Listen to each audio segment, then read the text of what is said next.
Komið sæl og blessuð. Þetta er annar þáttur í podcastinu hjá okkur í Von ráðgjöf. Akkurat. Og hvað ætlum við að tala um í dag? Sko, mér datt í huga að við myndum bara tala hjónabandi Hjónabandið. og á minni stofu þá kemur oft fólk til mín í pararáðgjöf eða hjónabandsráðgjöf og ég fæ oft að heyra spurninguna, er eitthvað hægt að gera? Er hægt að bjarga þessu? Erum við of sein? Akkurat. Og já, ég trúi því að í langflestum tilfellum sé hægt að laga hjónaband með ákveðnum aðferðum. Það er samt hellingsvinna.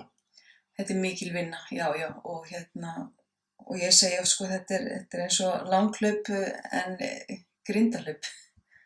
Það eru margar hindranir að stíga en góðu fréttirnar eru þær að við þurfum ekki að laga maka okkar, við þurfum bara að líta inn á við og sjá hvað sem við getum gert betur. Já, og það er einhvern veginn líka, fólk heldur ofta að grasið sé grænna hinum megin. Og vandamálið þegar þú ferð hinum megin, þá tekur þú sjálfa þig með. Akkurat. Í það gras. Þannig að er grasið ekki bara grænna þar sem að er verið að bera ábyrgð á? Jú, og þar sem það er vökva. Og fær sólarljós. Þannig að það er miklu... En þegar þú segir og fær sólarljós og við erum á Íslandi, ég veit ekki. Það er sól úti núna. Sól í sinni. Það er sól í garðinum okkar núna. Já, núna, já.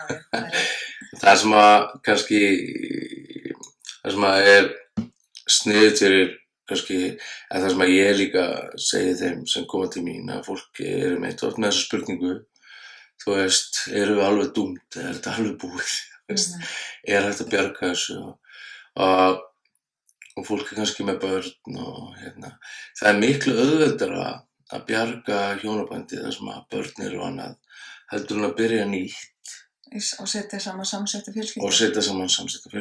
Já. Og ég tala nú ekki þegar fólk er kannski að gera það í annað og þriðja skipti sem að gera þetta ennþá flóknara, ennþá erfiðara.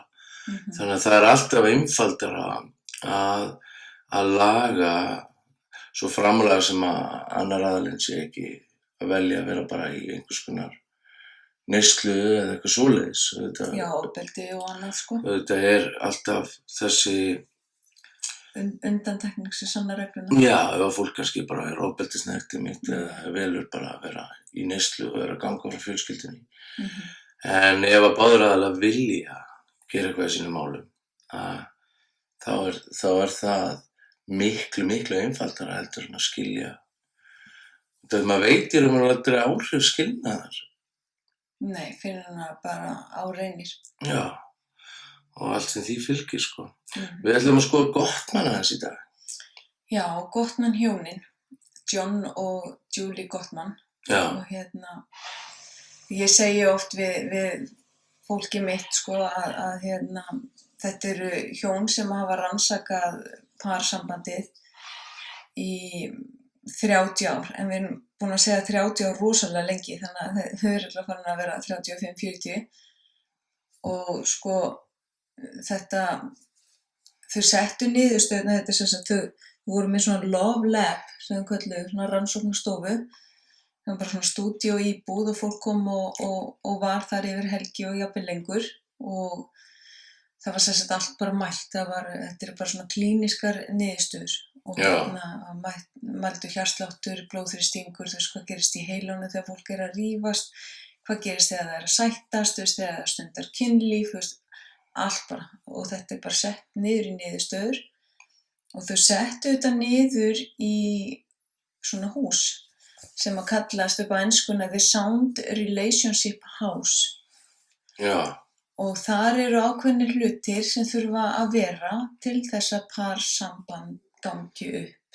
Já, þau tala að byggja traust, ást og dyggð. Byggja ást. Já. Byggja ást, er ást ekki bara tilfinning sem vaknar í okkur? Nei, og sem betur fyrir ekki. sem betur fyrir að þá nú dýpt og þungi á bakvið þetta orð. En ekki bara tilfinningar sem koma og fara, sko. Ok. Ég man þegar að við vorum að byrja að kynnast. Og ég sagði, ég vel að elska þig. Já, og sagði, ég valdi þig. Ég valdi þig. Já. Og manstu hvað sagði þér? Já. Hvað sagði þér? Ætli við geta pásu það?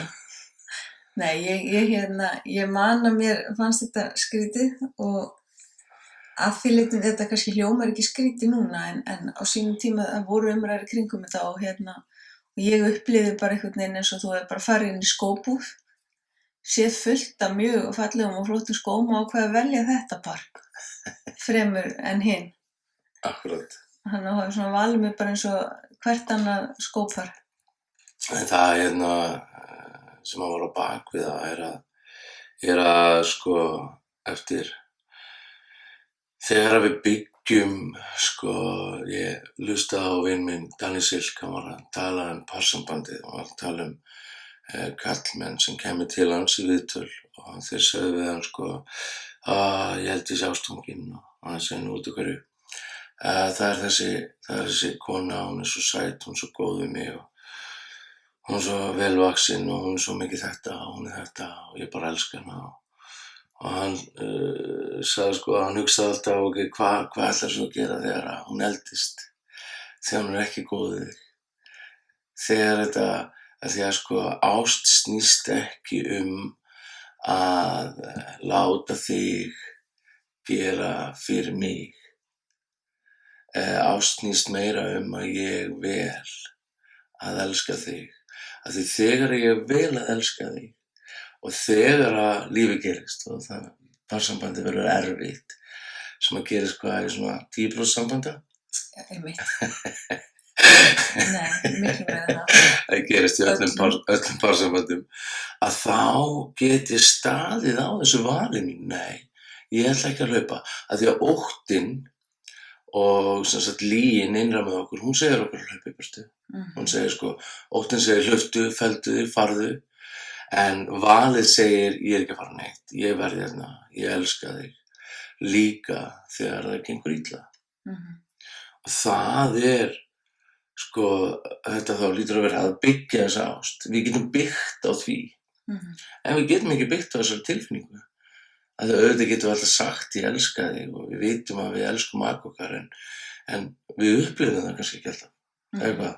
Nei, ég man að hafa lesið viðtal við eldri konu sem að sagði hún spurði að því, hún var bara mjög gömul og eitthvað, hún var spurði að því hvernig fóruð þið að því að þau áttu bara 70 og eitthvað ára brúðkaupsafmæli, hún og maður hennar, já, mástu við sáum það nú í skipinu krússkipinu fóruð, en hún var spurði að því, hvernig fóruð þið að þessu, hvernig náðuð þið þessum merka áfanga og hún sagði það var að því að við bara gerðum við það sem var brotið, við hentum því ekki og fengum okkur nýtt. Akkurat. Og það er það sem er svo ótrúlega mikilvægt, Já. En veggirnir í húsinu hjá Gottmann? Já, ok, byrjum á grunninum. Vegna þess að það, þegar við byggjum hús þá byrjum við á grunninum og grunnurinn er vinátta. Já. Grunnurinn er í rauninni að byggja þetta ástar, hvað getur við sagt, kort bara. Og það byggjum við á vináttu. Hvernig byggjum maður það? Vináttan í sjálfu sér að hún er þannig að að þá þekkirðu maka þinn. Og þú þekkir hans, innri heim og þú veist hvað það er sem fær blóðþrýstinginn til þess að rísa. Og einnig það sem að vekur ánægju og hamingju.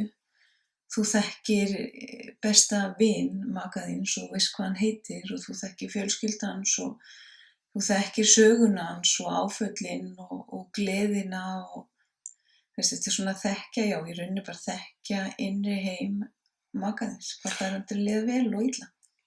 Já, vináttan er nefnilega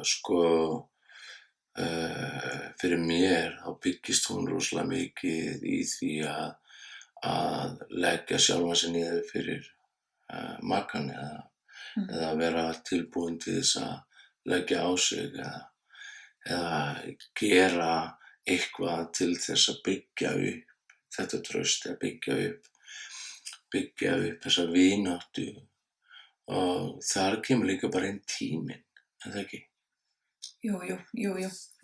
Og ég meina, og sem betur fyrir þá erum við lánsum að eiga hann, sko, til þess að geta unnið með þetta því að þetta bara grunnurinn. Svo það hliðarnar og allar hæðirnar. Akkurat. En vináttan samt svo ótrúlega mikilvæg, sko. Já. Og svo, þú veist, stoðirnar, þú veist, sem að halda húsin uppi og veggirnir, já. Já, og ein þeirra traust. Og traustið þannig, þú veist, að hegðun mín þannig að mér treystandi. Ég ekki að hegða mér einhvern veginn, þannig að maki minn treysti mér ekki, þú veist, ég ekki í einhverjum samskiptum við aðila hinu kyninu og jafnvel að fela það eða endalaust að senda einhver hjörtu og eitthvað, þú veist, sem bara jafnvel taktlaust og hegðun mín bara þannig að maki minn getur treyst mér og veit að mér treystandi. Já, og málið líka að treysta þangað til að hann ekki með ljós, ekki satt. Traust svolítið blindni líka, það svolítið trú. Það svolítið trú í traustinu, ég vil hafa trú á þér. Þú veist, og þarna klikka rosa margir og rosalega oft út af fyrri samböndum. Já, og þarna þú að tala út frá sko þér að treysta mér. Ég meira að tala út frá mér, þegar ég segi hegðun mín þannig að mér treystandi. Já, og svo kemur þú með blindnina. Já, það sem ég kannski að tala sko eins og fólk sem hefur verið í sambandi eða sem hefur verið framhjald. Það var erfiðara með að treysta. Og þar af leiðandi erfiðara að byggja þennan vegg og sko því erfiðara sem að byggja þetta traust en þetta ekki líka þetta traust bara ég treysti því að jafnvel þegar að maki minn gerir eitthvað, segir eitthvað sem með mislíkar eða með sárnar og þá treysti ég því að maki minn vilji mér samt það besta út af því að sko þetta snýr kannski ekki eingöngu bara að öðru fólki, heldur líka að því að treysta því að þú vilt mér það besta. Jafnvel þegar að ég upplifi það ekki. Já, og þarna líka þegar þú segir þetta, þú veist að það oft erfiðara að treysta ef að maður hefur lent í því að vera brotið á trausti manns í öðru sambandi, að þá í góðu sambandi að þá þarf að vera rými fyrir það að viðkomandi að gangi í gegnum þá erfiðleika og það afleiðingar. Akkurat. Að það þarf að vera skilningu fyrir því líka hinum megin að þetta snúist ekki þig, heldur hafið þetta allt með sásauka hins að gera. Já. Hann talar sko að trausti sé þessi grundvöllur til þess að geta byggt á því þegar það traust þá það svona já, það traust í því. En svo skuldbindingin líka, hún ótrúlega mikilvæg. Hvað segir skuldbindingin? Skuldbindingin segir að það enginn að fara neitt. Okay. Það ekki opin hurð. Það ekki opin hurð út úr sambandinu. Og óttinn, þess vegna svo mikilvægt oft að vinna með hann ótta og innan kvíða innra með okkur. Og þess vegna oft þarf fólk að koma í sikur lagi líka þegar byrjar í parráðgjöf. Og ef það einhver ótti til dæmis sem tengt einhverju í æskumanns eða einhverju sem í æsku okkar, einhverju sem hefur gerst að þá svo erfitt að vera skuldbundin ef að ég til dæmis upplifi bara að ég sé ekki nógu góður eða ég upplifi til dæmis að þú veist að ég bara fólki ég sé ekki verður til þess að vera kannski elskaður eða það einhver svona í grunninu mínum einhvers konar broti eitthvað svoleiðis að þá óttinn alltaf að segja við mig löftu áður og hún verður sár og það þessi amygdalan sem hún talar um hérna síðast sem að segir við okkur að frosna, hlaupa eða berjast. Á frjósa. Já, og þegar við hlaupum, þá höldum við að við séum að gera rétt. Af því að það er það sem að heilinn segir okkur að gera. Já, ég tala skjalakallinn til að einfalda þetta. Það er sem sagt þessi stöð í heilanum og sem heldur á öllum upplýsingum, þú veist, allt sem við höfum séð, allt sem við höfum heyrt, allt sem við höfum lesið, allt sem við höfum upplifað. Og ég sé þetta fyrir mig bara svona sem skjalakallinn sem rúllar skjalaboxinu áfram og svo kemur eitthvað upp og jafnvel bara, þú veist, maki maður segir eitthvað við mann og út af því að við búum með svo miklum gömlu sársauka að þá bregðustu við út frá því og við jafnvel hugsum hann elskar mig ekki, hann að fara frá mér. Og það þegar skjalakallinn kemur með svona upp, þú veist hvað þetta þýðir þegar einhver segir við þig, þú sért ekki að standa þig til dæmis, að þá þýðir það að viðkomandi að fara, viðkomandi elskar þig ekki og þetta getur bara verið teygt sig aftur í æskuna þess vegna eða bara úr síðasta parsambandi eða, þetta er sársaukinn okkar og við höldum að þetta sé maki okkar að því hann stendur fyrir framan okkur. En mögulega er þetta bara gamalt áfall. Akkurat, sko. Gamalt sársauki. Og það er bara, sko, ef við höfum ekki unnið með það og við eigum einhvers konar áfallasögu, þá er það, sko, á góðum degi, þá get ég haft stjórn á sjálfum mér, þú veist, og það er einhvern veginn svona í okkur og við viljum oft sko leita út fyrir okkar sjálf að ástæðinni fyrir því að hlutirnir eru eins og þeir eru. En eins og þú sagði svo réttilega áðan, þegar að ég tek ábyrgð á mér og þú tekur ábyrgð á þér og þá gengur parsambandið svo vel, sko, af því þá erum við bæði sko einhvern veginn að skoða okkar eigið í staðan fyrir að samt er það svo ríkt tíman að vilja skoða garð annarra, sko. Og sérstaklega ef við höfum ekki unnið í okkur eða erum ekki tilbúin til þess, eitthvað svoleiðis að það er auðveldaleiðin.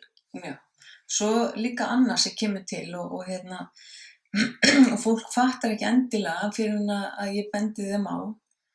Það er þessi svokallaður sko fjölskyldu arfur, þú veist að hvað komum við með inn í sambandi okkar sem við lærðum, þessi lærða hegðun og það getur sko mjög oft rosalega gott að fara auðvelda leið og segja fólki frá því. Þetta er bara svona eins og fyrstu jólin okkar og maðurinn segir, jæja, elskan, ég er farin út í skóg það er boðið upp á að höggva sitt eigið jólatré og ég ætla að fara að sækja, ætla að koma með. Og hún horfir og segir, betur, hvað meinarðu? Höggva hvað jólatré? Nú, jólatré, við þurfum jólatré í stofunni, eða ekki? Jú, en af hverju ætlarðu að fara að höggva tré? Já, hvað meinarðu? Við höfum alltaf gert það, ég og mín fjölskylda. Förum alltaf þarna og höggvum. Og hún bara, betur, en ég vil ekki fá lifandi tré inn í stofuna hjá mér, það eru alls konar bjöllur og kóngulær og eitthvað, svo ég vil ekki fá þetta inn. Og hann bara, betur, hvað meinarðu? Já, ég er með hríslun hennar ömmu, mamma gaf mér hann og við höfum alltaf haft hana. Og hann horfir á hríslun og segir, þetta lítur ekki eins og út eins og jólatré. Hvað er þetta að gera með það? Já, en þá er það sem hún er alin upp við og hann er alin upp við eitthvað annað og þarna þarf fólk að mætast á miðri leið. Og þetta er einfalt dæmi sem að auðvelt er að, bara lifandi annarkvört ár og hríslan hitt, þú veist, að bara mætast á miðri leið. En svo er það þegar kemur að samskiptum, að þá getur þetta verið flóknara eins og annar aðeins segir, heyrðu, ég vil ræða þetta, sem að gerðist í gær. Og hinn hann bara, betur, hvað meinarðu? Nei, ég ætla ekki að ræða það, þú veist, af því hlutirnir voru aldrei ræddir á mínu heimili. Akkurat. Og þá er þetta ekki eitthvað ég vil það ekki, af því við þurfum líka að kalla þetta réttu nöfnum. Það snýst ekkert þú viljir það ekki, þú bara kannt það ekki, af því þú lærðir það ekki.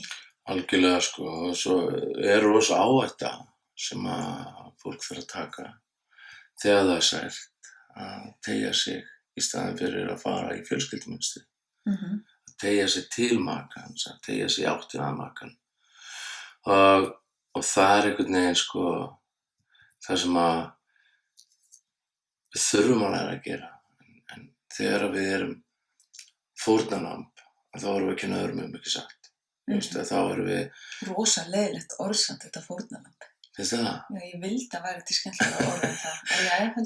Ég með eitt hérna sem alveg svona $1 million upplýsingar sem að gjörsamlega hjálpuðu mér rosalega mikið að Deildi ég með okkur. Ég á mjög svona erfiðan bakgrunn, þú veist, og átti erfiða æsku og svona, og það rosalega mikið fórnarlamb æskuna mínar, og ef ég hefði nú aðeins fengið aðeins betra, þá hefði ég nú kannski ekki og eitthvað alls konar. Og það var, ég man ekki hver sagði það, en það var sagt fórnarlamb verst borgaðasta sjálfboðvinna sem þú getur tekið að þér. Og það versta við að vera fórnarlamb, þú getur engu breytt. Þú ert ekki lengur áhrifavaldur í þínu eigin lífi. Heldur ertu bara fangi hugsunarinnar.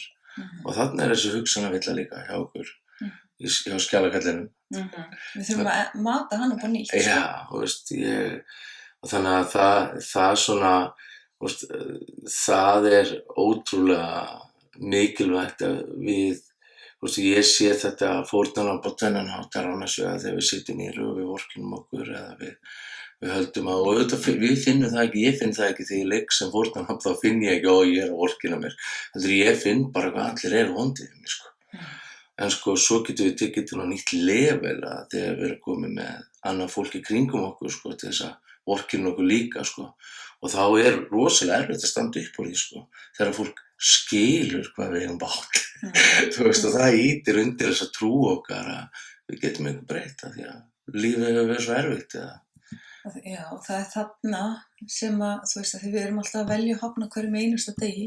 Algjörlega, Að við getum valið að liggja eða við getum valið að standa upp. Já. Og þegar ég segi þetta hljómar þetta ofsalega einfalt og auðvelt, en þetta ekki endilega auðvelt. Nei, það sem svo erfitt að hjarta okkar að verja okkur. Þetta varnarkerfi. Þetta varnarkerfi, Þetta ekki, þú veist, að við viljum vera svona. Þetta út af einhverju. Út af því að það verður brotið á okkur. Alltaf brotið á okkur, það bara spurning hvernig. Og við erum að verja hjarta okkar. Og það þarna sem að við þurfum að skilja maka okkar og við þurfum að tegja okkur til maka okkar og við þurfum að jafnvel að gefa maka okkar space og það svo ótrúlega mikilvægt að við lærum að stíga út þessu hlutverki og eins með móðgunina. Að þegar við móðgumst og þetta nú annað, við ættum eiginlega að fara að rukka fyrir þetta podcast, þetta svo mikið góðum upplýsingum. Að þetta breytti mínu lífi algjörlega líka, þessi yfirlýsing að móðgun getur aldrei verið gefin, bara verið tekin. Hvað þýðir þetta? Þetta þýðir það að ég alltaf að velja að móðgast. Og hvað gerist þegar ég móðgast? Það gerist ekki neitt, nema bara mér líður illa. Og ég vel að taka hlutunum einhvern veginn, í staðinn fyrir bara að velja að gera það ekki. Og þarna skiptir svo miklu máli að maður viti hver maður Akkúrat. Ég man þann dag þar sem að álit annarra þetta hafa svo mikil áhrif á mig. Og ég upplifði svo mikið frelsi í því, að því að einhvern veginn var svo mikið fastur í þessu að fólki þyrfti að líka vel við mig. Og þetta frelsi í því að þurfi ekki að stjórna umhverfinu sínu þegar eitthvað fyrir úrskeiðis, heldur bara vita hver við erum, taka skref tilbaka og velja að móðgast ekki, Já. Og þetta var skuldbindingadálkurinn og dassað einhverju öðru. En þetta samt hefur svo mikið með skuldbindingun að gera því að þegar við móðgumst þá hlaupum við. Já. Og þegar við, verðum fórnarlamb, þá einangrum við okkur og skuldbindingin dettur úr og þegar það með hús sem enga vegg, það mjög erfitt, Það hrynur það, Það hrynur það, eða mjög kalt og vindasamt að hrynni. Já, en það líka eins og með skuldbindinguna þarna, að þarna kemur valið svo sterkt inn sem þú talaðir í byrjun. Þú veist, ég vil að vera hér. Þú veist, og þetta ég menna þetta þú veist, þegar við giftum okkur þá, þú veist, í blíðu og stríðu. og það á við þarna. Algjörlega. Að velja, ég ekki að fara, ég ætla að standa við hliðina á þér í gegnum þetta. Algjörlega.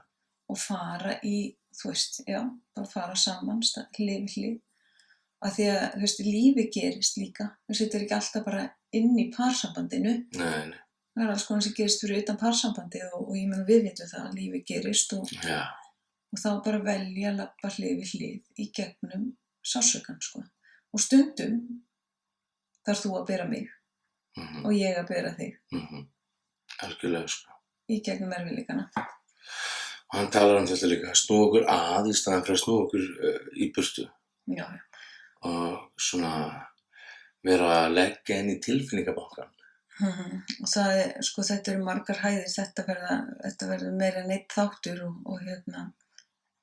og ég og við erum rétt búin að tala 3 þætti og það besta enn eftir, Já, það sem er svo gott þetta, þegar við snúum okkur að þá erum við að taka við boðinu um tilfinningalega tengingu og þegar þessi 3 þættir eru þá við erum með, þetta, við erum að taka eftir maganum okkar, við erum að leggja inn í tilfinningabankann og við erum að taka tilboðin að tengjast líka þegar okkur líður illa, líka þegar við erum ekki traust, erum ekki með, jafnvel þegar við erum óttaslegin, þá treystum við ekki, við viljum okkur það besta.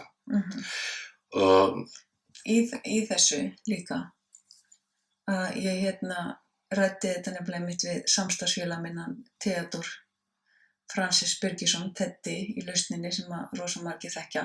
Já. Við vorum að ræða þetta og hann kom með svo góðan punkt þarna, mér langar bara aðeins að segja frá því, svo sem ekkert við bætum þegar sem þú varst að segja, en mér fannst þetta svona skemmtileg lýsing. Að þegar það búið að vera átök í sambandinu og annar aðilinn býður tengingu og segir kannski ástin mín, viltu kaffi? Að þá svarar maður ekki, þú getur bara drukkið þitt fargans kaffi sjálfur, heldur segir maður kannski eins og litla 3 ára stelpan okkar þegar við segjum henni að biðja fallega og henni finnst það erfitt að þá myndi maður svara svona, já, og áttu kannski smá rjóma út í það. Við svörum ekki bara með jái, heldur við leggjum okkur fram. Algjörlega, og með því að vera að gera þetta, að þá höldum við þessu jákvæða hugafari og jákvæða sjónarhorni. Og það auðvelt þegar það sterk vinátta í hjónabandinu. Og traust. Og það svo það hvernig bregðast þið við í beglum, eins og þú kallar það. Beglunni. Þegar að vera ágreiningur. Þá þurfum við að vera tilbúin til þess að málamiðla, ekki? Og við þurfum að vera tilbúin til að ræða vandamálin. Við þurfum að hlusta hvert annað. Og við þurfum að æfa okkur í sjálfssefjun. Já. Og það það sem skiptir svo miklu máli, að við erum stöðugt að róa okkur niður í ágreininginum. Í staðan fyrir að hleypa okkur upp, að vera að trúa óttanum sem að kemur og segir eitthvað við okkur, að þá náum við að halda þessari ró. Já, og þarna þurfum við bara ákveðnar aðferðir, til þess að ná að halda okkur rólegum og til þess að ná okkur niður, svo hleypum okkur ekki upp. Og þetta eitt af þessu sem ég lærði í áfallafræðunum. Hvernig næ ég mér aftur í brúna, þannig að ég sé við stjórn en ekki að ég fari í tilfinningalegt ójafnvægi og bregðist við út frá því. Og það eru til nokkrar leiðir til þess sem að ég kenni mínu fólki þegar að bæði, þegar þau eru saman og svo líka ég hitti þau alltaf í sikkoru lagi líka. Og það bara, á hverju þarfst þú að halda, til þess að þú getur virkað inn í þínu parsambandi, hvað er það sem þú þarft að læra, hvað er það sem þú þarft að vinna með og þetta er oft eitt, ég þarf að ná að hafa stjórn á mér í aðstæðum. og þá til að mynda einaðferð sem að við köllum help me now, þú veist, help now, við hjálpaði mér núna og það svona aðstoð hjálp sem við sækjum bara strax og eitt af því til dæmis bara, þú veist, að því að ein hugsun leiðir af sér aðra. Leið og ég fyrir að hugsa þú veist, ég reiðið eitthvað, þá kalla ég á meira af því. Þannig að við þurfum að ná að stoppa þetta annars snjóboltinn fer að rúlla. Algjörlega. Og þá að því við þurfum eiginlega bara að plata heilann. Það í rauninni það sem við erum að gera. Að þá til dæmis byrja ég kannski að horfa kringum mig, hvað mikið bleikt hérna? Þarna bleik kúla, þarna bleikt þetta, þarna bleikur sjampóbrúsi, þarna bleikt, þú veist, eftir hvar ég í húsinu. Bleikt. Og þá allt í einu ég bara farin að hugsa allt sem bleikt og tilfinningin, þessi reiði eða hvað það sem innan með mér, og hún hjaðnar. Þetta til að mynda einaðferð og þær eru fleiri, sko. Og spyrja sig hvað umverulega að gerast líka. Hvað umverulega að gerast innan með mér, já. En þegar maður fer þangað, sko, maður þarf að vera búin að ná sér niður áður maður fer þangað, því að annars fer maður að elta reiði tilfinninguna. En þá einmitt, þú veist, hvað umverulega að gerast innan með mér. Og þá oftast gott að taka bara time out. Og bara, ég þarf bara með space núna til þess að draga maður sér hlé og spyrja mig hvað umverulega að gerast innan með mér, af því að yfirleitt þetta einhver sársauki sem triggeraður. Já, og sko, svo því oftar sem við gerum þetta, því betri verður vísu. Og eins að, þú veist, þóttu að sé time out, þá getum við bara verið samt í lagi, þokkalegu lagi inn á heimilinu, þóttu að sé time out. Skilur að geta bara bakka út og svo, ok, við ætlum bara að enda hvað að gerast þetta.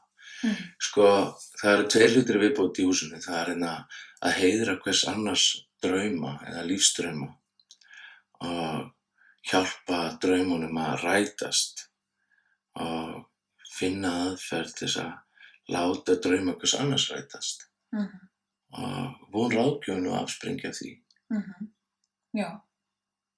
Já. Við ákváðum að stofna það þegar ég fór í fjölskyldu meðferðafræði námið. Já. Að ég þurfti að hafa aðgang að fólki sem væri að koma til mín í viðtöl. Og þá settum við það á laggirnar. Já. Og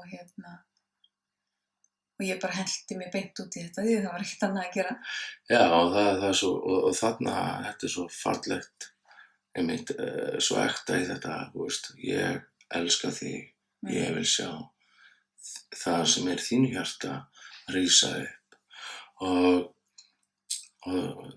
það er svo mikilvægt að við séum ekki að berjast á móti draumum maka okkar eða séum ekki óttaslegin gagnvart draumum maka okkar, heldur að við viljum sjá maka okkar blómstra, þú veist, og það er svo ótrúlega mikilvægt, sko.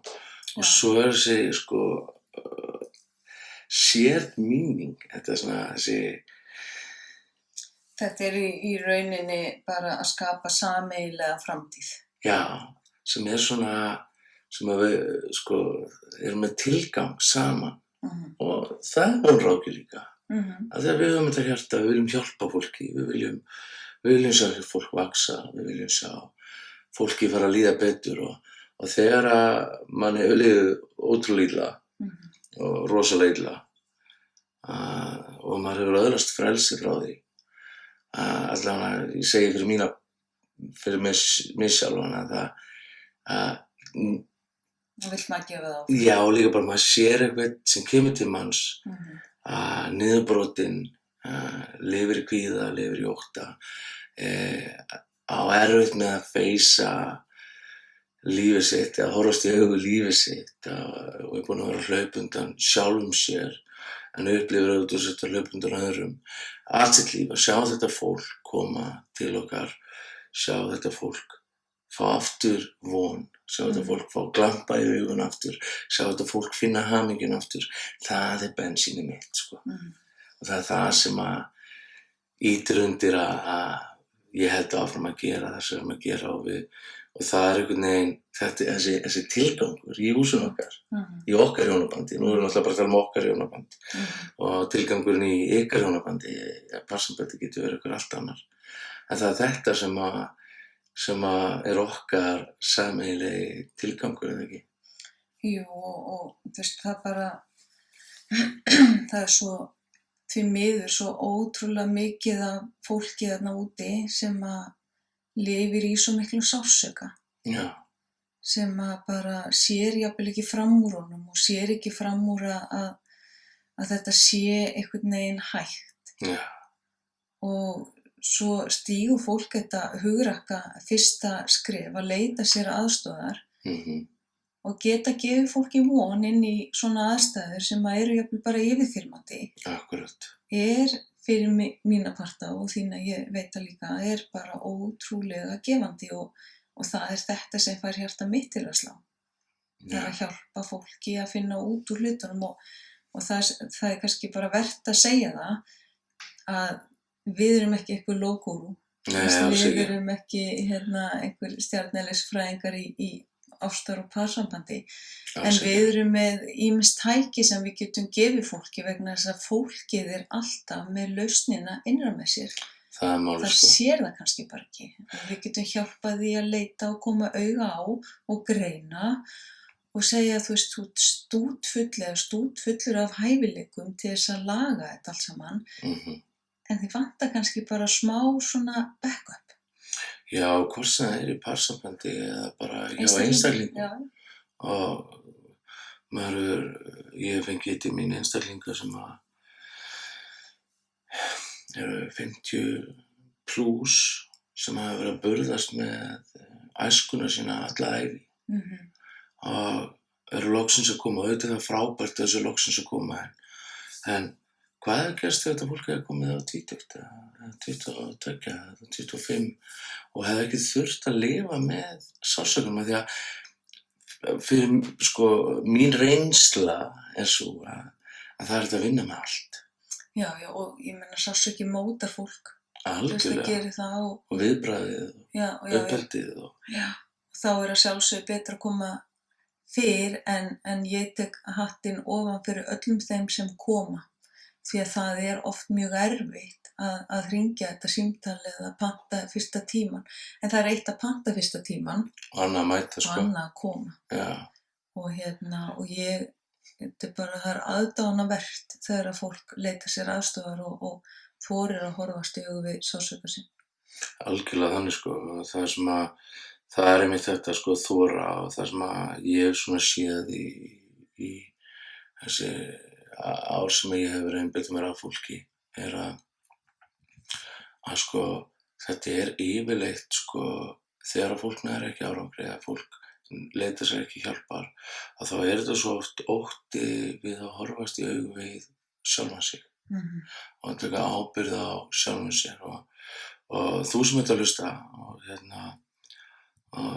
þú hefur lifað á stað sem þú ert ekki sátt við að taktu áhættuna, leita þér hjálpar,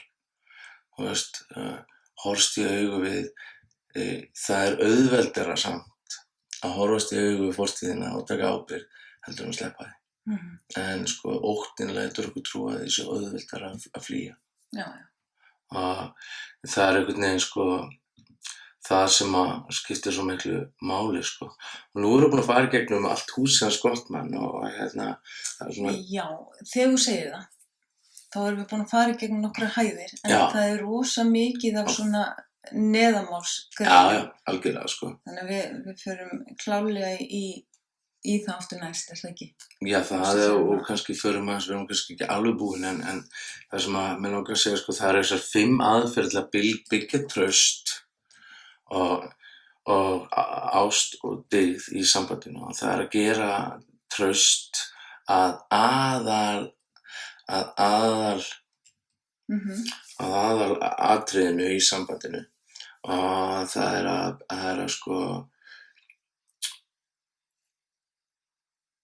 byggja að þessar vellíðan makans byggja því að makiðinn sé sterkir og vita að traust byggt á litlum jákvæðum augnablikum. Þetta ekki eitthvað stórkostlegt. Ekki vera með neikvæða samanburð. Þú forðast það. Já. og vera svona að horfa á jákvæðu hliðar makaðins. Og ég að vinna núna að skrifa grein þakklæti sem að ég var að skoða rannsókn sem að mörg hundruð manns tóku þátt í og einn hlutin af fólkinu var látinn skrifa svona dagbók á hverjum degi, þakklætis dagbók. Og ég ekki búið með greinina, en ég ætla ekki að tala mikið þetta, en það sem að kom mér ekki á óvart var að þeir sem voru þakklætir, þeir voru heilsusamlegri, þeir voru meira að hreyfa sig, þeim leið betur og þeir áttu miklu betra líf. Og þarna kemur eitt að vera minnast þess hversu við erum þakklátt fyrir maka okkar. Það það sem að skiptir svo miklu máli, að við minnumst þess. Nú, það sem að viltu segja eitthvað meira húsið? Ekki að sinni, en hérna Mögulega komum við að höra þetta, já. Og sko svona kannski það sem við getum skoðað svona léttilega líka eru þessir sem sagt 4 hestamenn Horsemen of gjöreyðingarnar eða apocalypse. Og það eru þessi 4 atriði, það að vera í vörn, það að byggja upp steinvegg, það að hafa fyrirlitningu og þessi gagnrýni. Og við svona kannski komum betur inn í það næst. Já. Þið getið bara taka tíma hjá okkur á vonráðgjöf.is og endilega fara inn á heimasíðan okkar og við erum einhver afar þakklátt þeim til líka að deila podcastinu fyrir okkur og því að við viljum þetta þegar sko svona af hverju erum þetta podcast, það til þess að geta gefið fólki þessi ráð og gefið fólki þessa hjálp og til þess að auka líkur að bata fyrir fólk að núti. Það ástæðan fyrir að vera með þetta, ekki satt? Jú. Því við viljum hjálpa fólki. Og eitthvað svona segja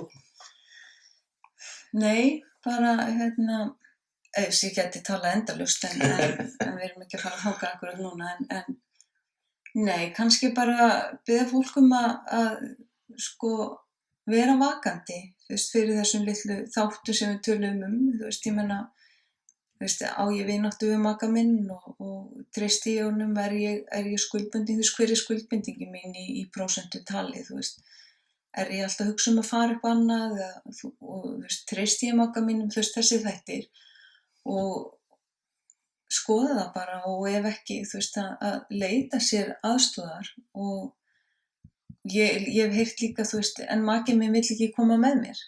Nei, byrjaðu á þér. Já, og ekki missa, ég með þetta, ég með gagnrýni, ég með fyrirlitninguna, ég með vörnina, þetta bara búið og ekki missa vonina. Nei, því að leið og maður veit hvað maður á, þá getur maður laga. Og sem maður sér oft, það oft greinar í gangi á Facebook, 7 atriði sem segja sambandið sé búið og 5 atriði sem segja þú sett svona og hinn segin og ekki láta einhvern annan segja hver þú ert eða hvort eitthvað sem hefur með lífið þitt að gera. Þú hefur svarið innra með þér. Og góður þerapisti eða ráðgjafi, hann spyrði réttu spurninguna svo að þú fattir lausnina í þínu lífi. Já, akkurat. Akkurat, og þá þökkum við kærlega fyrir og við heyrumst seinna. Minnum á heimasíðan okkar vonráðgjöf.is, það er hægt að panta tíma bæði hjá mér og Barböru og ef þið eru með einhverjar spurningar þá er að gera að setja þær inn á Facebook hjá okkur, sendu okkur bara skilaboð á Facebook eða á vonráðgjöf og ef við erum með spurningar eitthvað svoleiðis, við erum endilega til að svara þeim. Hafið það rosalega gott.